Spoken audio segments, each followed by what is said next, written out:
Hello friends, എല്ലാവർക്കും പുതിയ വീഡിയോയിലേക്ക് സ്വാഗതം. നമ്മളിന്ന് ഉണ്ടാക്കാൻ പോകുന്നത് വട്ടയപ്പമാണ്. വട്ടയപ്പത്തിനെ കുറിച്ച് പറയുകയാണെങ്കിൽ നമ്മുടെ കേരളീയരുടെ സ്വന്തം റൈസ് കേക്കാണ് കേട്ടോ. എന്താ പറയാൻ കാരണം വെച്ച് കഴിഞ്ഞാൽ കഴിക്കാൻ അത്രയും ടേസ്റ്റി ആയിട്ടുള്ള റെസിപ്പിയാണ്.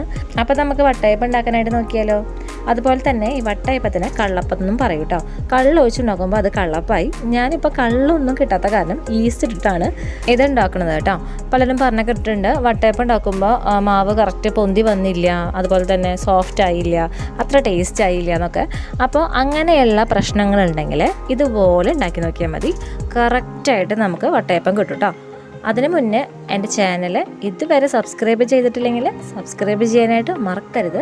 അപ്പം ഞാനിവിടെ 2 കപ്പ് നല്ല നൈസായിട്ടുള്ള വറുത്തിട്ടുള്ള അരിപ്പൊടിയാണ് എടുത്തിട്ടുള്ളത് കേട്ടോ. ഇതിലേക്ക് 1 കപ്പോളം വെള്ളം ഒഴിച്ചു കൊടുത്തിട്ട് ഇത് നല്ലപോലെ മിക്സ് ചെയ്തെടുക്കാം. ഞാനിപ്പോൾ 1 കപ്പാണ് ഒഴിച്ചു കൊടുക്കുന്നത്. പിന്നെ നമുക്ക് ആവശ്യമുണ്ടെങ്കിൽ അതിനനുസരിച്ച് ഒഴിച്ചു കൊടുത്തിട്ട് ഈ അരിപ്പൊടി മിക്സ് ചെയ്തെടുക്കാം കേട്ടോ.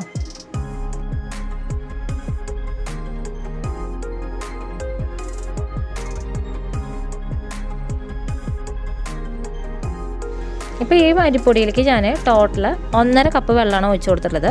2 കപ്പ് അരിപ്പൊടിയിലേക്ക് 1.5 കപ്പ് വെള്ളം. അപ്പോൾ അതാണ് കണക്ക് കേട്ടോ. അപ്പോൾ ഇതിപ്പോൾ ഞാൻ ഈ ഒരു പാത്രത്തിൽ ഇങ്ങനെ ടീസ്പൂൺ വെച്ചിട്ടാണ് മിക്സ് ചെയ്തെടുക്കുന്നത്. മിക്സ് ചെയ്യണം എന്നുണ്ടെങ്കിൽ അങ്ങനെ ചെയ്യാം. പക്ഷേ എനിക്ക് ഈ ഒരു രീതിയാണ് കംഫർട്ടായി തോന്നിയത്, അതുകൊണ്ടാണ് ഞാൻ ഇങ്ങനെ ചെയ്തത് കേട്ടോ. അപ്പോൾ നിങ്ങൾക്ക് ഇനി മിക്സിയിലിട്ട് അടിക്കണമെങ്കിൽ അങ്ങനെ ചെയ്യാം.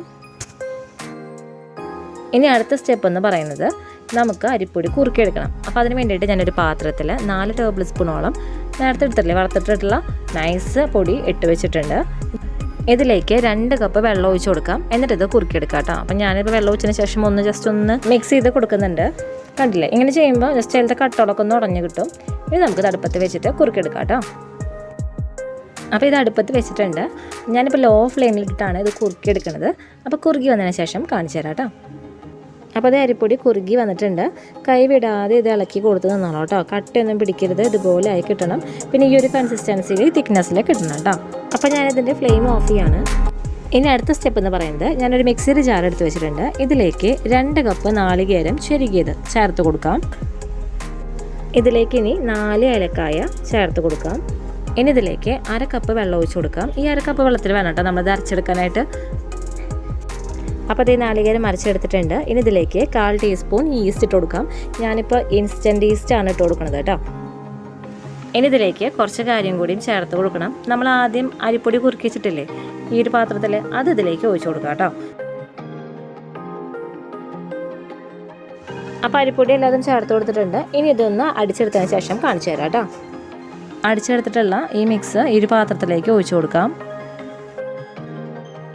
ഇനി ഈ മിക്സിയുടെ ജാറിലേക്ക് നമ്മൾ അരിപ്പൊടി കുറുക്കി വെച്ചിട്ടില്ലേ ആ ഒരു കുറുക്ക് ഇതിലേക്ക് ഒഴിച്ചു കൊടുക്കുക. ഇനി ഇതിലേക്ക് 1 കപ്പ് പഞ്ചസാര ചേർത്ത് കൊടുക്കാം. ഈ ഒരു അളവെന്ന് പറയുന്നത് കറക്റ്റ് പാകമാണെന്ന് തന്നെ പറയാം. കാരണം എന്താ വെച്ച് കഴിഞ്ഞാൽ ഞാനിപ്പോൾ ഈ വട്ടയപ്പം ചിക്കൻ കറിയിലേക്ക് അങ്ങനെ കറിക്ക് കൂട്ടി കഴിക്കാൻ വേണ്ടിയിട്ടാണ് ഉണ്ടാക്കുന്നത്. അപ്പോൾ അങ്ങനെ ഉണ്ടാക്കുമ്പോൾ എപ്പോഴും പഞ്ചസാര ഒരു മീഡിയം ആയിട്ട് നിൽക്കുന്നതാണ് നല്ലത്. ഇനി നമ്മളിത് വെറുതെ കഴിക്കാനായിട്ട് ഉണ്ടാക്കുമ്പോൾ കുറച്ച് പഞ്ചസാര കൂടുതലും കുഴപ്പമില്ല. അപ്പോൾ നിങ്ങൾക്ക് ഇനി ഇതിനും കൂടുതൽ വേണമെന്നുണ്ടെങ്കിൽ അതിനനുസരിച്ച് ഇട്ട് കൊടുക്കുക. അതൊക്കെ ഓരോരുത്തരുടെ ഇഷ്ടത്തിനനുസരിച്ച് കേട്ടോ. ഇനി ഇതിലേക്ക് 1 നുള്ളു ഉപ്പ് ചേർത്ത് കൊടുക്കാം. അപ്പോൾ പഞ്ചസാരയും അതുപോലെ തന്നെ അരിപ്പൊടി കുറുക്കിയതും അടിച്ചെടുത്തിട്ടുള്ളത് തൊഴിച്ച് കൊടുത്തിട്ടുണ്ട്. ഞാനിപ്പോൾ മിക്സിയിൽ 2 പ്രാവശ്യമായിട്ടാണ് ഇത് അടിച്ചെടുത്തിട്ടുള്ളത്. അപ്പോൾ അത് 2 മിക്സും ഒരുമിച്ച് യോജിച്ച് വരാൻ വേണ്ടിയിട്ട് നല്ല പോലെ ഇളക്കി കൊടുക്കുക കേട്ടോ.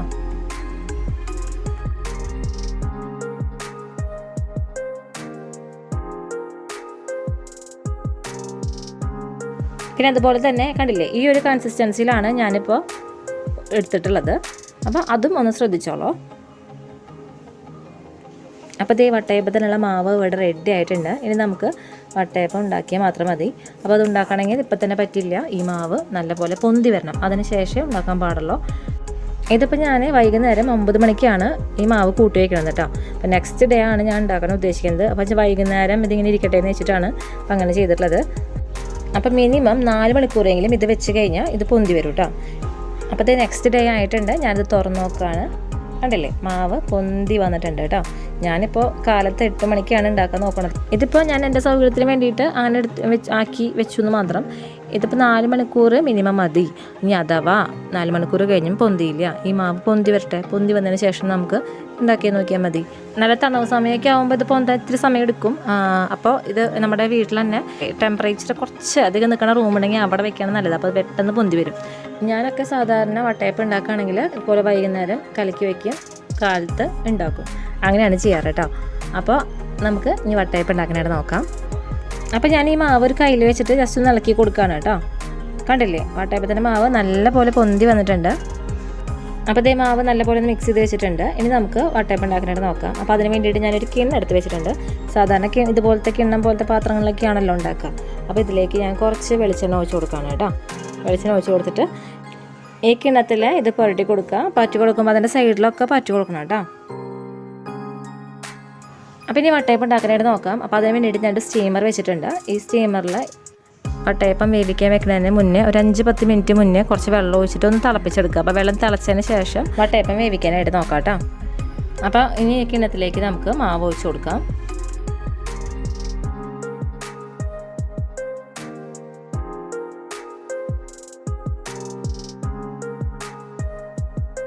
അപ്പോൾ ഇതേ മാവ് ഒഴിച്ച് കൊടുത്തിട്ടുണ്ട്.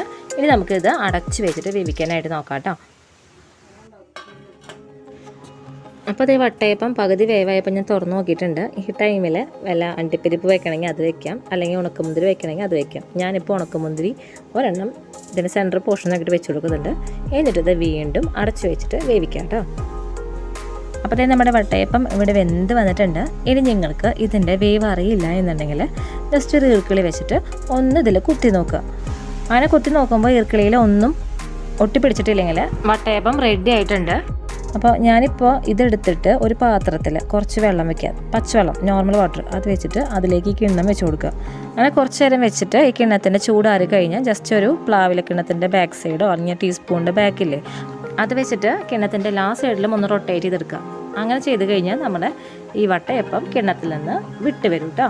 എനിക്കറിയാം ഒട്ടുമിക്ക പേർക്കും ഇതൊക്കെ അറിയാമെന്ന്, അറിയാത്തവർക്കും വേണ്ടിയിട്ടാണ് ഇങ്ങനെ ഞാൻ പറഞ്ഞത് കേട്ടോ. അപ്പോൾ ഇങ്ങനെ അറിയില്ലെങ്കിൽ ഇതൊന്ന് ചെയ്ത് നോക്കി നോക്കാം. ഇതേപോലെ നമുക്കിനി ബാക്കിയുള്ള വട്ടയപ്പവും ഉണ്ടാക്കിയെടുക്കാനായിട്ട് നോക്കാം. അപ്പോൾ ഇതേ നമ്മുടെ വട്ടയപ്പം ഇവിടെ റെഡി ആയിട്ടുണ്ട്. എല്ലാവരും ഉണ്ടാക്കി നോക്കി നോക്കണം. കഴിക്കാൻ നല്ല ടേസ്റ്റി ആയിട്ടുള്ള ഒരു സ്നാക്കാണ് കേട്ടോ. അതുപോലെ തന്നെ എല്ലാവർക്കും ഈ വീഡിയോ ഇഷ്ടമായെങ്കിൽ ലൈക്ക് ചെയ്യുക, ഷെയർ ചെയ്യുക, സബ്സ്ക്രൈബ് ബട്ടണടുത്തുള്ള ബെല്ലൈക്കനെ ക്ലിക്ക് ചെയ്യാൻ മറക്കരുത്. അപ്പോൾ വരുന്ന ഓൾ ബട്ടണിൽ ക്ലിക്ക് ചെയ്യുകയാണെങ്കിൽ ഞാനിടുന്ന പുതിയ വീഡിയോസിൻ്റെ നോട്ടിഫിക്കേഷൻസ് എല്ലാം നിങ്ങൾക്ക് കിട്ടുന്നതായിരിക്കും കേട്ടോ. അപ്പോൾ ഇതേ ക്രിസ്മസ് ഒക്കെ അല്ലേ വരുന്നത്, അപ്പോൾ എല്ലാവരും ഇത് ഉണ്ടാക്കി നോക്കി നോക്കണം കേട്ടോ.